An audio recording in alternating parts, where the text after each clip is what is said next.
Hello बच्चों, कैसे हो आप सभी।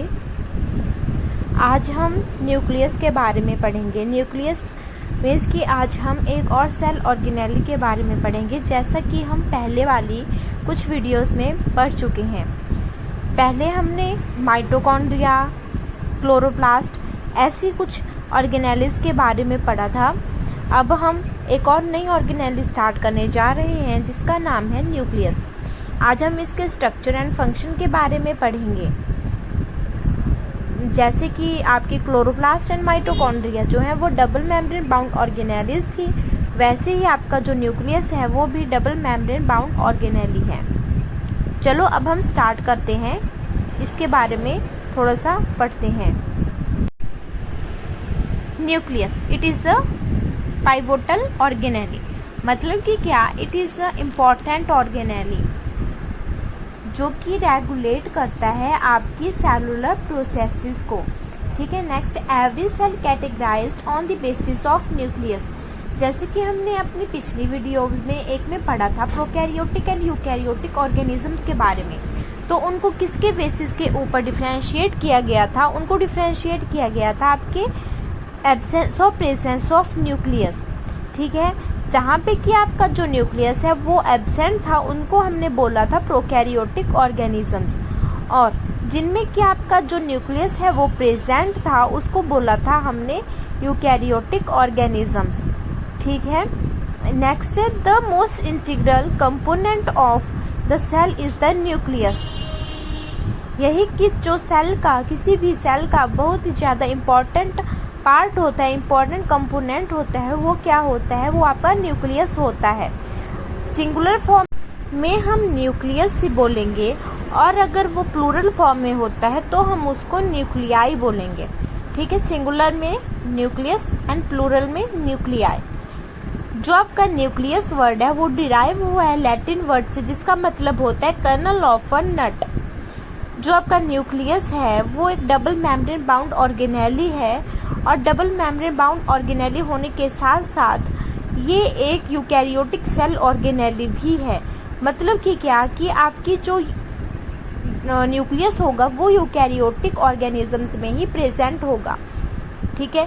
पर इसमें एक एक्सेप्शन है, वो है कि जैसे कि आपको पता है कि आरबीसीज जो होती हैं वो ह्यूमन सेल्स में प्रेजेंट होती हैं। आरबीसीज जिनको हम बोलते हैं रेड ब्लड कैप्सूल्स। ठीक है। उनमें जो है आरबीसीज में आपका जो न्यूक्लियस है वो एब्सेंट होता है। ये एक एक्सेप्शन है कि आपका न्यूक्लियस कहाँ पे एब्सेंट होगा, कहाँ पे? आरबीसीज में। और आरबीसीज कैसी है, किस में आती हैं? यूकैरियोटिक ऑर्गेनिजम्स में आती हैं। ठीक है। नेक्स्ट है आपका structure of nucleus. Structure of nucleus, ये देखो नीचे आपके पास स्ट्रक्चर बना हुआ है और जिसमें आपको नेम्स भी दिखाई दे रहे हैं। ठीक है। जिसको मतलब कि लेबल किया हुआ है ना इसको, तो जो आउटर है उसको देखो न्यूक्लियर एनवेल्प, न्यूक्लियस के अंदर है न्यूक्लियोलस, न्यूक्लियोप्लास्ट, क्रोमैटिन मटेरियल, और जो आपका एंडोप्लाज्मिक रेटिक्यूलम है वो आपके न्यूक्लियस के बाहर के मेम्ब्रेन है। ठीक है। और एंडोप्लाज्मिक रेटिक्यूलम को डिफरेंशिएट किया गया आपके टू टाइप्स में, SCR and RER. SCR smooth endoplasmic reticulum and RER rough endoplasmic reticulum.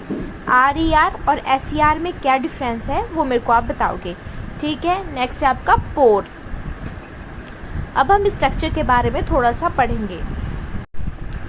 It is the most evident organelle in the cell, it is an most important organelle in the cell. इसका मतलब ये हुआ, जो आपका nucleus है वो completely bound होता है आपकी मेम्ब्रेन के साथ, और जो आपका न्यूक्लियर एनवेल्प होता है वो आपके न्यूक्लियस को घेरे रखता है। ठीक है। It is engirdled by a structure refer to as the nuclear envelope. ठीक है।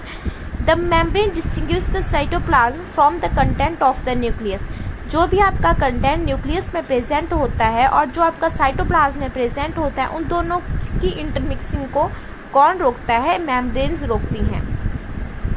जो आपके क्रोमोसोम्स होते हैं वो भी आपके न्यूक्लियस के अंदर प्रेजेंट होते हैं। DNA is present in the chromosome and they provide the genetic information required for the creation of different cell components in addition to the reproduction of life.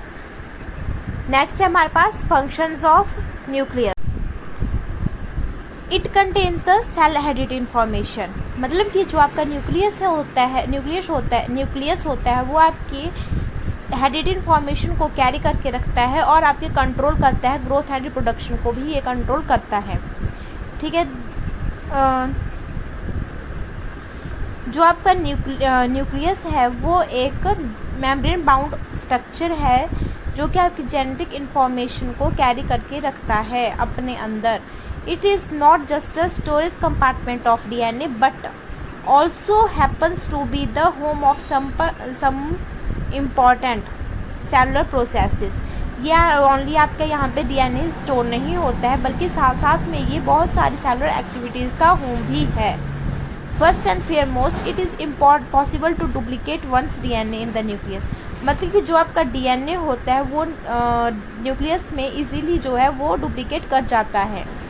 This process has been named DNA replication and produce an identical copy of the DNA. Producing two identical copies of the body or host is the first step in cell division, where every new cell will get its own set of instruction. ठीक है, ये आपके पास हो गया आपके functions. किसके nucleus के functions के बारे में हमने पढ़ा. अब जो आज हमने न्यूक्लियस, इसके स्ट्रक्चर एंड फंक्शंस पढ़ा. ठीक है. और जो आपका न्यूक्लियस है ना, ये ज़्यादा आपका लंबा टॉपिक नहीं है, एक छोटा सा टॉपिक है, इसको आप इजीली कर सकते हो. ठीक है. Thank you.